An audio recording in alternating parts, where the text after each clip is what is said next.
கிறிஸ்துவுக்குள் பிரியமானவர்களே, நாளிலேயும் நம்ம இந்த லூக்கா 21ஆம் அதிகாரம் வசனங்கள் 1 முதல் 19 முடிய படிக்க கேட்டோம். இதில் முதல் 4 வசனத்தை ஒரு பிரிவாகும், மற்ற 15 வசனங்களில் மற்றொரு பிரிவாக அப்படியே பிரிக்கலான்னு யோசிக்கிறேன். முதல் 4 வசனங்கள் நம்ம எல்லோருமே அறிந்த ஒரு நிகழ்வு தான். அந்த எருசலேம் தேவாலயத்திலே ஒரு வயதான தாயார், ஒரு பெண்மணி, அவர் கடவுளுக்கு காணிக்கை கொடுக்கிற ஒரு நிகழ்வு நடைபெறுகிறதாக நாம் பார்க்கிறோம். இந்த உலகத்திலே ரொம்ப அழகான ஒரு விஷயம் என்பது கொடுப்பது தான். இப்போ மரம் நிறைய பழங்களை தருகிறது, ஆனால் எந்த பழத்தையும் மரம் சாப்பிடுவது கிடையாது. அழகான சுவையான தேனீகளை பூக்கள் கொடுக்கிறது, ஆனால் எந்த தேனையும் அந்த பூக்கள் அது பயன்படுத்தி கொள்வது கிடையாது. அது போல இந்த உலகத்துல நம்மிடத்தில் இருப்பதை அடுத்தவர்களுக்கு கொடுப்பது தான் நம்ம இன்னும் சிறப்பாக மாற்றும். பெற்று வாங்குவதை பார்க்கலும் கொடுப்பதே நலம்.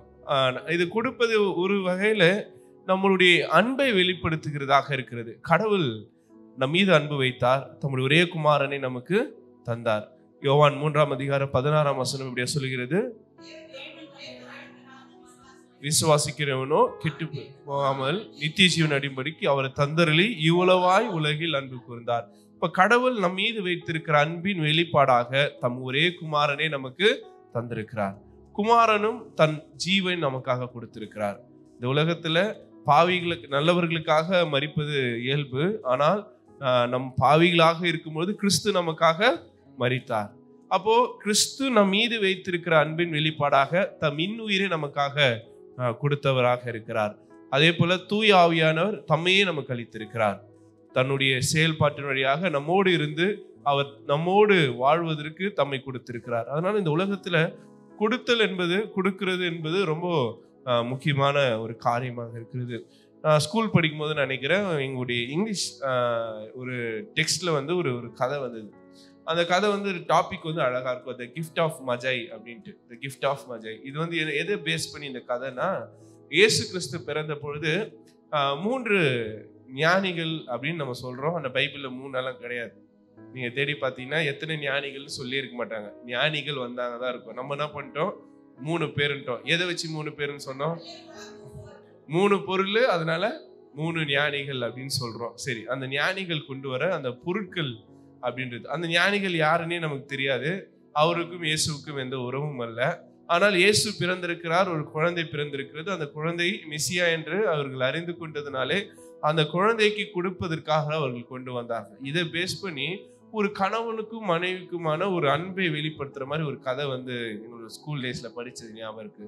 அந்த மனைவிக்கு ரொம்ப நீண்ட அழகான ஒரு முடி இருக்கும்.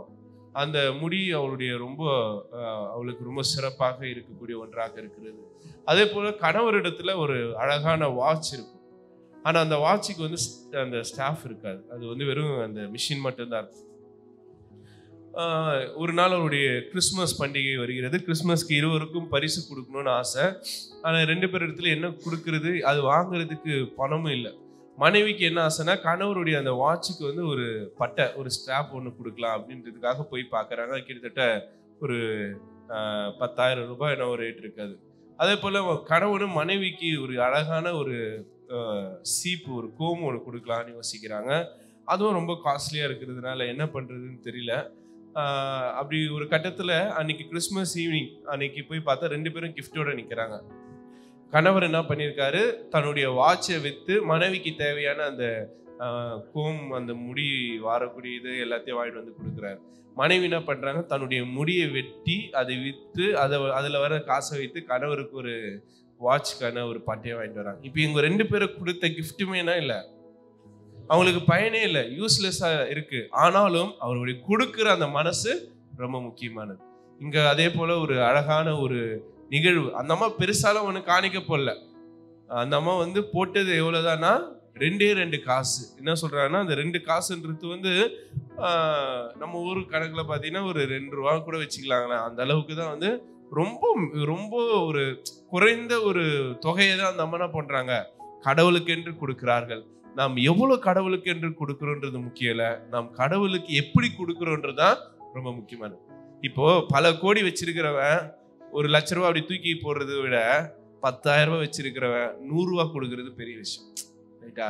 நிறைய இருக்கும்போது என்னால் ஈஸியாக நிறைய செய்ய முடியும். ஆனால் என்கிட்ட குறைவாக இருக்கும்போது என்னுடைய குறைவின் மத்தியிலே நான் கடவுளுக்கு நிறைவாய் கொடுக்கிறது கடவுளை தான் பார்க்கிறார். இன்னைக்கு உலகம் எப்படி இருக்கு? உலகன்றதை விட திருச்சபையோ இல்லை ஆயர்களோ ஊழியக்காரர்களோ எப்படி இருக்கிறார் என்றால், அதிகமாக கொடுக்கிறவங்களுக்கு அதிக முக்கியத்துவம், கம்மியாக கொடுக்கிறவங்களுக்கு கம்மியாக முக்கியத்துவத்தை கொடுக்குறாங்க. ஆனால் இயேசு கிறிஸ்து அப்படி இல்லை. இந்த வசனத்தை எடுத்து வாசிங்க, 21ஆம் அதிகாரம் முதல் வசனத்தை. ரைட். ஏன் அவர் குனிந்திருந்து நிமிர்ந்து பார்க்கிறார் அப்படின்னு பார்த்தீங்கன்னா, அதுக்கு முன்னாடி அதிகாரம் அவங்கள ரொம்ப டயர்டாக்கி வச்சிருக்கிறாங்க. கேள்வி மேல கேள்வி கேட்டு இயேசு சோர்ந்து போய் எங்க உட்கார்ந்து இருக்கிறாரு? அங்கே உட்கார்ந்து இருக்கிறதாக பார்க்கிறோம். கீழே குஞ்சிட்டு தான் இருக்கிறாரு. அவர் என்ன பண்றாரு? அப்படியே தலையை நிமிர்ந்து பார்க்கிறார். அப்போ செல்வர்கள் எல்லாம் என்ன பண்றாங்கன்னா, வாசிங்கம்மா, ஐஸ்வர்யவான்கள் காணிக்கை பெட்டியிலே தங்கள் காணிக்கைகளை போடுகிறதை கண்டார். ஒரு ஏழை விதவை அதுல 2 காசு, அந்த அம்மா போட்டது 2 காசை போடுவதை கண்டு, இந்த ஏழை விதவை மற்ற எல்லோரையும் பார்க்கிலும் அதிகமாக போட்டார் என்று மெய்யாகவே உங்களுக்கு சொல்லுகிறேன். அதுக்கு முன்னாடி செல்வர்கள் ஐஸ்வர்யவான்கள்லாம் போட்டிருக்கார்கள். ஆனால் அவர்கள் போட்ட காணிக்கை காட்டிலும் இந்த ஏழை விதவை போட்ட காணிக்கை எல்லாரவிலும் அதிகமானது என்று இயேசு சொல்கிறதாக நாம் பார்க்கிறோம். ஏனென்றால், தொடர்ந்து வாசிங்க, அவர்கள் எல்லோரும் தங்கள் பரிபூர்ணத்திலிருந்து தேவனுக்கென்று காணிக்கை போட்டார்கள். இவளோ தம் வறுமையிலிருந்து தாம் ஜீவனுக்கு உண்டானதெல்லாம் போட்டு விட்டார். இந்த 2 ரூபாய், இந்த 2 காசுன்றது கூட அந்த அம்மாவுக்கு எப்படி கிடைத்திருக்கும்னா, அந்த அம்மாவுடைய சொத்து ஆஸ்தி எல்லாத்தையும் தேவாலயம் என்ன பண்ணியிருக்கோம்? எடுத்திருக்கோம். அந்த அம்மா கைப்பெண்ணாக கைவிடப்பட்டவர்களாக தேவாலயத்தை அந்த எருசலேம் கோயிலை நம்பியே வாழ்ந்து கொண்டிருக்கிறவர்கள். அவருடைய தேவைக்காக ஒரு 2 காசு யார் கொடுப்பாங்க? இங்க இருக்கிற தேவாலயம் அவங்களுக்கு கொடுக்கும். ஒருவேளை அவங்களுக்கு ஏதாவது சோப்பு, அவங்களுடைய அன்றாட வாழ்க்கைக்கு ஒரு பொருள் தேவைப்படும்ல, அதுக்கு வாங்கிக்க சொல்லி அந்த அம்மாவுக்கு கொடுத்துருப்பாங்க. அந்த அம்மா அது கூட எனக்கு வேண்டாம், அதை கூட யாருக்கு கொடுத்துட்டாங்க? கடவுளுக்கு கொடுத்துட்டாங்க. ஐஸ்வர்யவான் தன்னுடைய, அந்த வசனத்தை மறுபடியும் வாசிங்க, 4ஆம் வசனம். மிகுதியான செல்வத்தில் ஒரு பகுதியை தான் கொடுக்குறாங்க. ஆனா அருமையான இந்த தாயார் தம் வறுமையிலிருந்து எல்லாவற்றையும் கடவுளுக்கு என்று கொடுத்திருக்கிறார். ஆகையால் அன்பான தேவஜனமே, கொடுக்கும் பொழுது நம்ம கிட்ட பெருசா இருக்குது. நான் என்னுடைய ப்ரொஃபஸர் ஒரு கதை சொன்னார். இந்த ஆர்வஸ் ஃபெஸ்டிவலுக்கு ஒரு 1000 செக்ரட்டரி ட்ரெஷர் எல்லாம் வீடு வீடா வசூலுக்கு போனாங்க. அப்படி போகும்போது அந்த ஊர்ல இருக்கிற எல்லார் வீடுகளுக்கும் போய் இந்த மாதிரி அறுவடை பண்டிகை வருது, உங்க குடும்பத்தின் சார்பாக நீங்க என்ன கொடுக்குறீங்கன்னு சொல்லி காணிக்கையெல்லாம் எழுதிட்டு வந்தாங்க. அப்போ ஒரு பெரிய செல்வந்தன் வீட்டுக்கு போறாங்களாம். போகும்போதே செக்ரட்டரி சொல்லிட்டாராம், ஐயா இவன் பயங்கரமான கஞ்ச பீஸ்னரி 10 பைசா கொடுக்க மாட்டான், எப்படியாவது இவங்கிட்ட நம்ம கறந்துடணும், அதனால நீங்க கொஞ்சம் ஞானமா பேசி அவங்ககிட்ட காணிக்க வாங்கிடுங்க அப்படின்ற போது, சர்ச்சைக்கு அறுவடை பண்டிகைக்கு வாங்கிக்கோங்கன்னும் போது 1000 உள்ள போயிட்டார். போயிட்டு செல்வந்தன் கிட்ட நல்லா பேசிட்டு இருக்காரு. அந்த ஐஸ்வர்யன் கிட்ட பேசிட்டு இருக்கும்போது கேட்கிறாரு, ஐயா உங்ககிட்ட 100 மூட்டை கோதுமை இருந்தா அதை 10 மூட்டை கோதுமைய நீங்க கோயிலுக்கு கொடுத்துருவீங்களா? உடனே அந்த ஐஸ்வர்ய சார், ஐயா என்கிட்ட 100 மூட்டை கோதுமை இருந்தா கண்டிப்பா 10 மூட்டை கோதுமையை உங்களுக்கு என்ன பண்ணிடுறேன், கொடுத்துட்றேன். ரைட். ஐயா உங்ககிட்ட ஒரு 50 கிலோ அரிசி மூட்டை இருந்தா அதுல ஒரு 10 கிலோ அரிசியை நீங்க கோயிலுக்கு கொடுத்துருவீங்களாண்ணா? ஐயா சத்தியமா என்கிட்ட 50 கிலோ மூட்டை இருந்தா கண்டிப்பா 10 கிலோ மூட்டை கொடுத்துருவேன் அப்படின்னா. ஐயா உங்ககிட்ட 100 மாடு இருக்குது, அதுல ஒரு மாடை நீங்க கோயிலுக்கு கொடுப்பீங்களா? ஐயா சத்தியமா கொடுக்க மாட்டேன் ஏன்னாராம். ஏன் சொல்லுங்க?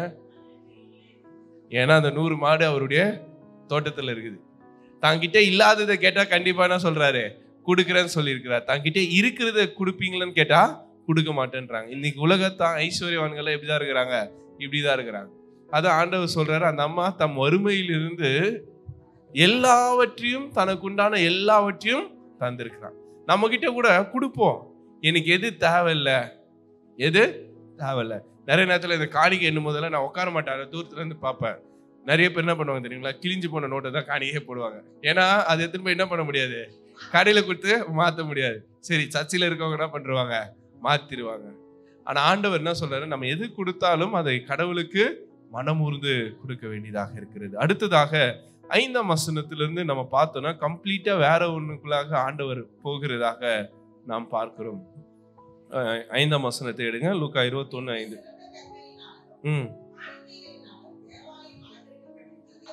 ரைட். இந்த தேவாலயம் யாரால் கட்டப்பட்டது? எருசலேம் தேவாலயம் யாரால் கட்டப்பட்டது? சாலமோனால் கட்டப்பட்டது. ஆனால் இயேசுடைய காலகட்டத்தில் இருக்கிற தேவாலயம் சாலமோனால் கட்டப்பட்ட தேவாலயம் கிடையாது. ஏன் அப்படின்னா பல்வேறு சிறையிருப்பு, மொத்த தேவாலயமும் ஒரு கட்டத்துல எரிக்கப்பட்டு இடிக்கப்பட்டு நிறைய பிரச்சனைக்குள்ள போயிட்டாங்க. ஏன்னா நிறைய சிறையிருப்புக்குள்ள இருந்தாங்க. இவங்க பாபிலோன் சிறையிருப்பு, அசிரிய சிறையிருப்பு, இந்த மாதிரி சிறையிருப்பின் போது தேவாலயத்துடைய சுவர் உடைக்கப்பட்டது, தேவாலயம் உடைக்கப்பட்டது, தேவாலயம் இடிக்கப்பட்டது. மறுபடியும் அவங்க என்ன பண்ணியிருக்கிறாங்க, அதை கட்டிட்டே இருக்கிறாங்க. இன்னைக்கு இருக்கிற தேவாலயம் கூட இயேசுடைய காலத்துல இருந்த தேவாலயம் கிடையாது. இயேசுடைய காலத்துல இருந்த தேவாலயம் இயேசு சொன்னது போல ஒரு கல்லின் மீது ஒரு கல் இல்லாதபடிக்கு முழுவதுமாக இடிக்கப்பட்ட தேவாலயம் தான். இன்னைக்கு அது புதுசா கட்டியிருக்கிறாங்க. ரைட்டுங்களா? இன்னைக்கு இருக்கிற தேவாலயம் சாலமோன் கட்டின தேவாலயமே கிடையாது. முழுக்க அது புதுசாக கட்டப்பட்ட தேவாலயம். இன்னொன்னு, அந்த தேவாலயத்துக்கும் நமக்கும் சம்பந்தமே கிடையாது. அதையும் நம்ம புரிஞ்சுக்கணும். அது யூதருடைய தேவாலயம். நம்மால அது ஏதோ புனித ஸ்தலமா பார்த்துனுக்குறாங்க. எதை? எருசலேம் ஆலயத்தை. எருசலேம் ஆலயம் நம்மளுடைய ஆலயம் கிடையாது. ஏன்னா ஆண்டவரே சொல்லியிருக்காரு, ஒரு கல் இல்லாதபடிக்கு ஒரு கல்லை இடித்து போடுவேன். ஆண்டவர் சொல்ற தேவாலயம் எதுனா நீங்களும் நானும் தான். அப்ப அந்த தேவாலயத்துக்கு கடவுள் என்னைக்குமே என்ன பண்ணல, முக்கியத்துவத்தை கொடுக்கல. அவரை பொறுத்தவரைக்கும் தேவாலயம்ன்றது யாருன்னா மனுஷர்கள் தான். நீ கடவுள் வாசம் செய்யும் இடம் எதுதான்? மனுஷருடைய இல்லம் தான். இன்னைக்கு நம்ம நாட்டில் கூட, தமிழ்நாட்டில் கூட நம்முடைய முதலமைச்சர் என்ன பண்ணியிருக்காரு, புனித ஸ்தலத்துக்கு போவதற்கு நமக்கும் இந்த இதெல்லாம் கொடுத்துருக்குறாங்க. என்னது, சப்சிடி எல்லாம் கொடுத்து நம்ம போய் பார்த்துட்டு வரலான்னு. போய் பார்க்கலாம். எதெல்லாம் பார்க்கலாம்? இயேசு வாழ்ந்த ஊர், இயேசு வாழ்ந்த பகுதி, ஜோமன் இடம், கல்லறை, அதெல்லாம் பார்க்கலாம். இஸ்லாமியர்கள் ஹஜ்ஜி போற மாதிரி நம்ம ஒன்றும் எருசலேம் தேவாலயத்தில் போய் பார்க்கணும்னு ஒன்று நமக்கு அவசியம் கிடையாது. போய் வேணா ஒரு டூர் மாதிரி என்ன பண்ணலாம், போய் சுற்றி பார்த்துட்டு வரலாம். அது ஒன்றும் புனிதமான ஒரு கடமையெல்லாம் நமக்கு கிடையாது. எதை போய் பார்க்கறது? ஏன்னா அவர் சொல்லியிருக்காரு, தேவாலயத்தில் இருக்கிற காட்டிலும் பெரியவர் நமக்குள்ளாக இருக்கிறார். அதனால அந்த தேவாலயம்ன்றது அவ்வளவு பெரிய முக்கியத்துவம் இல்லை. அதனாலதான் ஆண்டவர் இந்த இடத்துல சொல்றாரு. இவங்க எல்லாம் ஆச்சரியப்படுறாங்க. எதை பார்த்து ஆச்சரியப்படுறாங்க? தேவாலயம் இவ்வளவு அழகா கட்டப்பட்டிருக்கிறது. அந்த 5ஆம் வசனத்தை வாசிங்க. பின்பு சிறந்த கற்களினாலும் காணிக்கைகளினாலும் தேவாலயம் அலங்கரிக்கப்பட்டிருக்கிறதை கண்டு சிலர் சொன்னபொழுது அவர், நீங்கள் பார்க்கிற இவைகளில் ஒரு கல் மற்றொரு கல்லில் இல்லாதபடிக்கு எல்லாம் இடிக்கப்படும் நாட்கள் வரும். எல்லோரும் அதோடைய அழகு குறித்து பாராட்டி இருக்கிறாங்க. என்னைக்குமே நீங்க தேவாலயங்கள் கட்டும் பொழுது மக்கள் பயன்பாட்டிற்காக கட்டணும் தவிர மக்கள் ஆச்சரியப்படணுன்றதுக்கு என்ன பண்ண முடியாது, கட்டக்கூடாது. இன்னைக்கு கூட பாருங்க, திருச்சபைகள்ல 30 லட்சத்துல கோயிலை கட்டிடலாம். ஆனா அதை விட அதிகமா 30 லட்சம் செலவு பண்ணி எதை கட்டுறாங்க? டவர் கட்டுறாங்க. என்னைக்கெல்லாம் நீங்க டவர் கட்டுறீங்களோ கர்த்தர் உங்களை சிதறடிச்சு போட்டுருவார். ஏன்னா எங்க நடந்தது பைபிள்ல?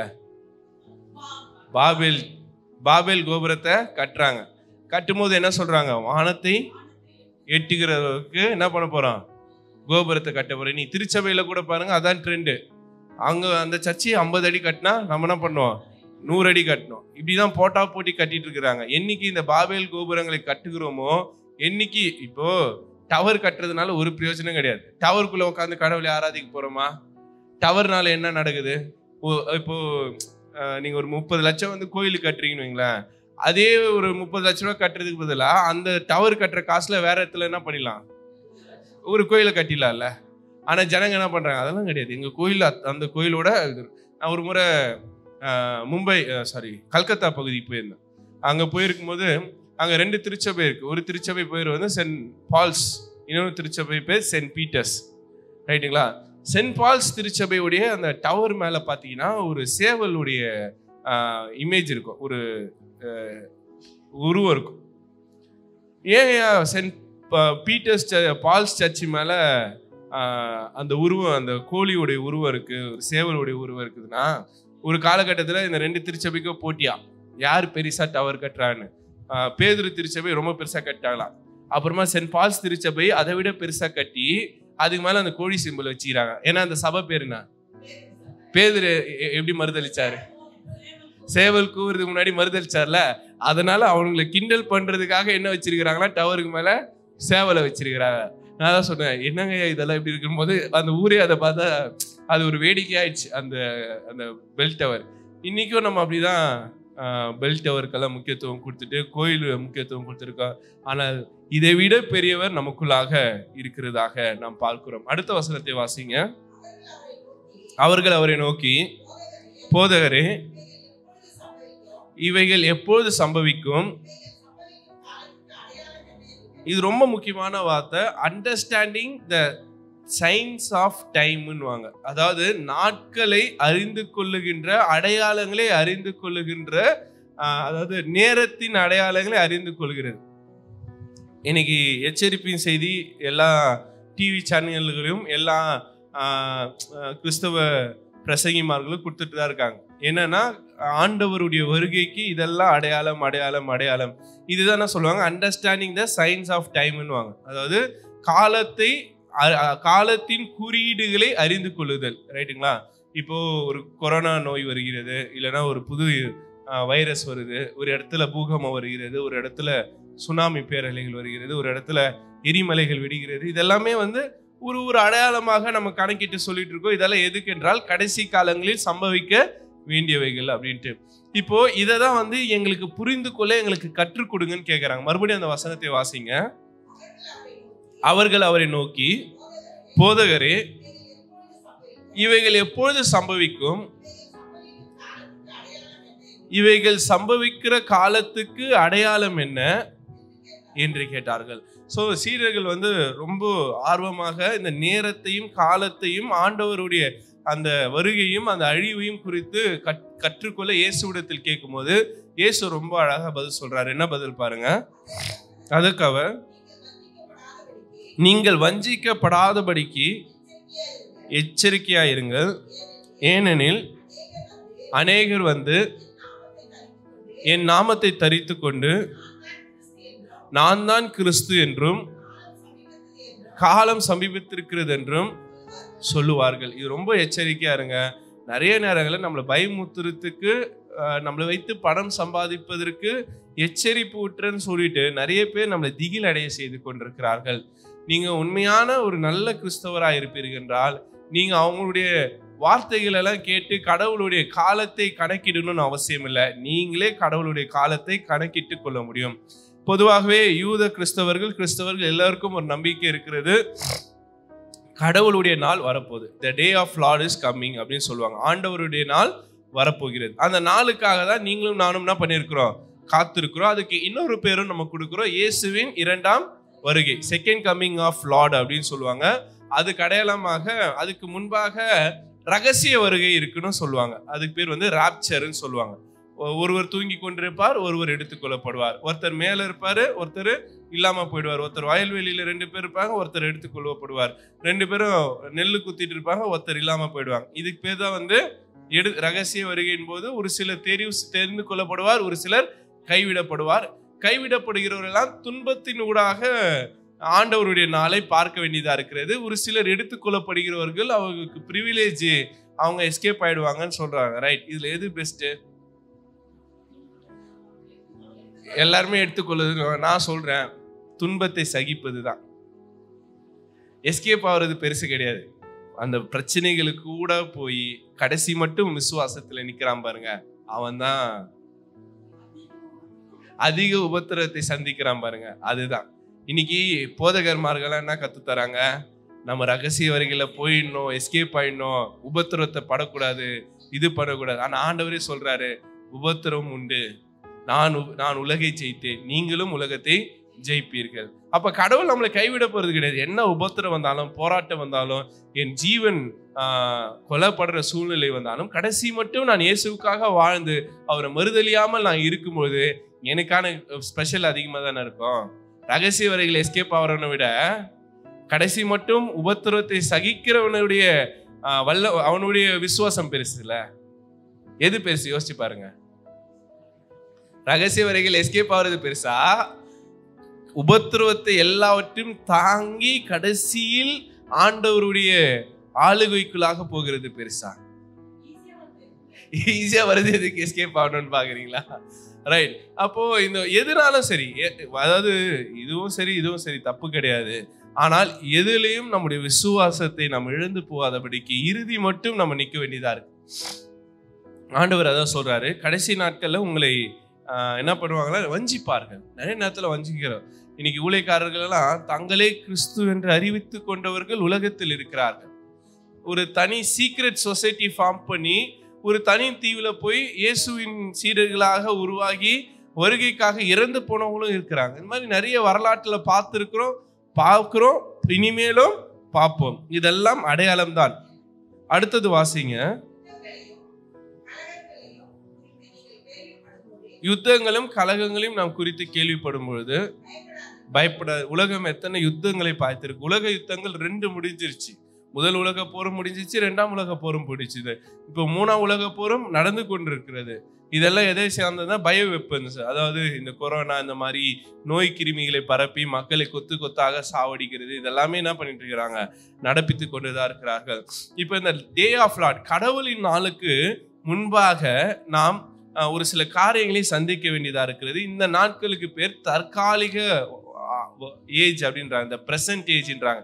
இந்த பிரசன்ட் ஏஜுக்கும் இந்த டே ஆஃப் லார்டுக்கும் இன் பிட்வீன்ல நாம் நிறைய உபத்திரவங்களையும் நிறைய பாடுகளையும் நாம் சந்திக்க வேண்டியது இருக்கு. இது ஆண்டவருடைய நாளை குறித்து தீர்க்க தரிசனங்கள் நிறைய சொல்லப்பட்டிருக்கு. ரொம்ப முக்கியமானது ஏசாயா 13ஆம் அதிகாரம் 9ஆம் வசனத்தை வாசிங்க. ஐசாயா 13:9. ஏசாயா 13. இதோ தேசத்தை பாழாக்கி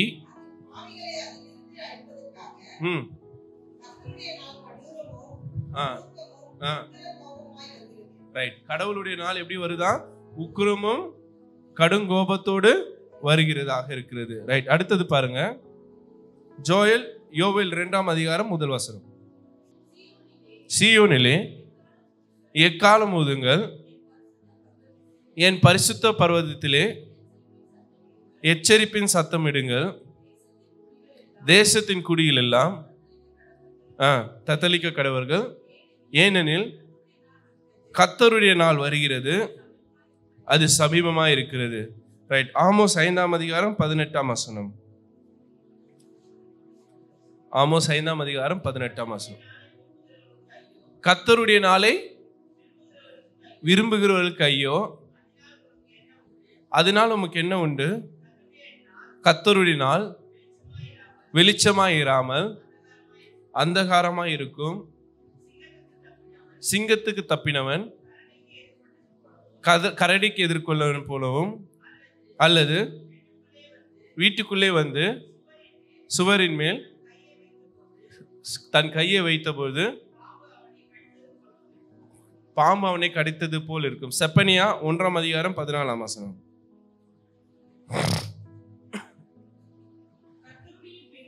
கர்த்தருடைய பெரிய நாள் சமீபித்திருக்கிறது,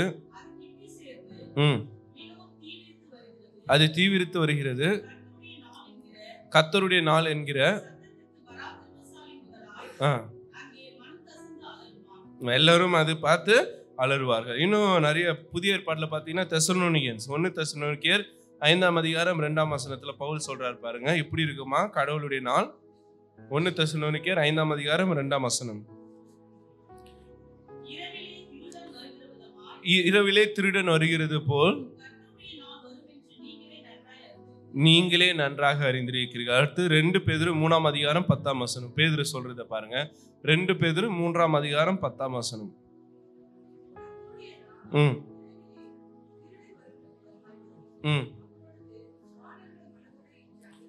வானங்கள் மடமடன்னு அதிர்ந்து போகும்.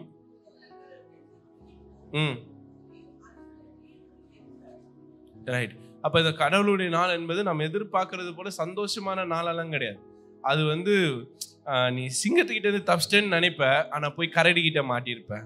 அபாடி எஸ்கேப் ஆயிட்டோன்னு நினைச்சு சவுத்து மேல கை வைப்பீங்க, அங்க இருக்கிற பாம்பு உங்க கையை கொடுத்தோம். அந்த மாதிரி கடவுளுடைய நாள் எப்பக்கத்திலும் நம்மை அழிக்க, நம்ம உடைத்து போடுற அளவுக்கு அது கொடுமையான நாளாக இருக்கும். ஆனால் அதன் மீது அதை தாண்டி அதை உபத்திரவங்களை சகித்து வருகிற மனுஷனை கர்த்தர் உயர்த்துவார். அதுதான் ரொம்ப முக்கியமானதாக இருக்கிறது. தொடர்ந்து இங்க வந்துருங்க, லூக்கால வந்துருங்க, 21ஆம் அதிகாரத்துல வாசிங்க. ஜனத்துக்கு விரோதமாய் ஜனமும் ராஜ்யத்துக்கு விரோதமாய் ராஜ்யமும் எழும்பும், பஞ்சங்களும் கொலை நோய்களும் உண்டாகும், பெரிய அடையாளங்களும் உண்டாகும்.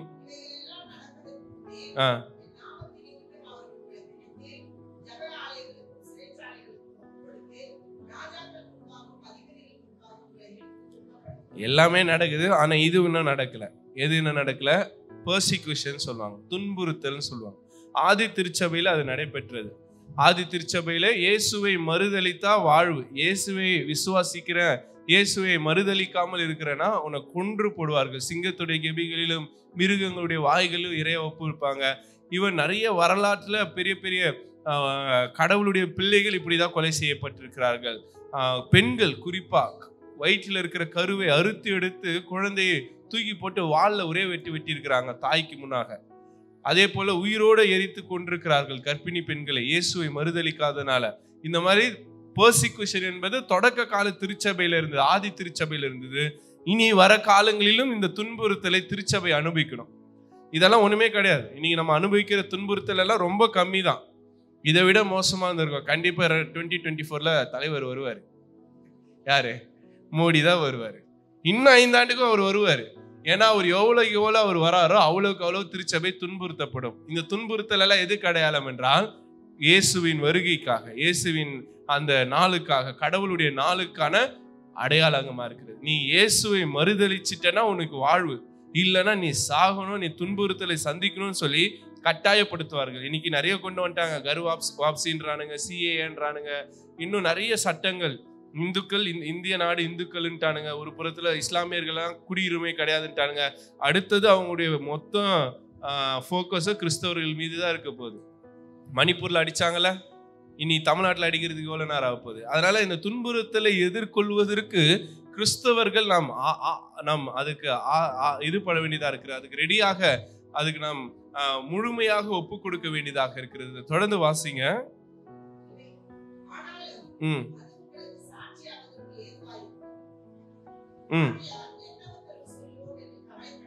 நீங்க அந்த சமயத்துல உங்களை துன்புறுத்தப்படும் போது, உங்களை கேள்வி கேட்கும் போது என்ன பதில் சொல்லுவோம்னு யோசிக்காதீங்க. உங்களை துன்புறுத்துகிற அரசியல்வாதிகளாக இருந்தாலும், அதிகாரிகளாக இருந்தாலும், சர்வதிகாரியாக இருந்தாலும், யாரா இருந்தாலும் அவங்க இடத்துல பேசுவதற்கு கவலைப்படுறீங்க. அந்த நேரத்தில் உங்களுக்கு அது அருளப்படும். தொடர்ந்து வாசிங்க.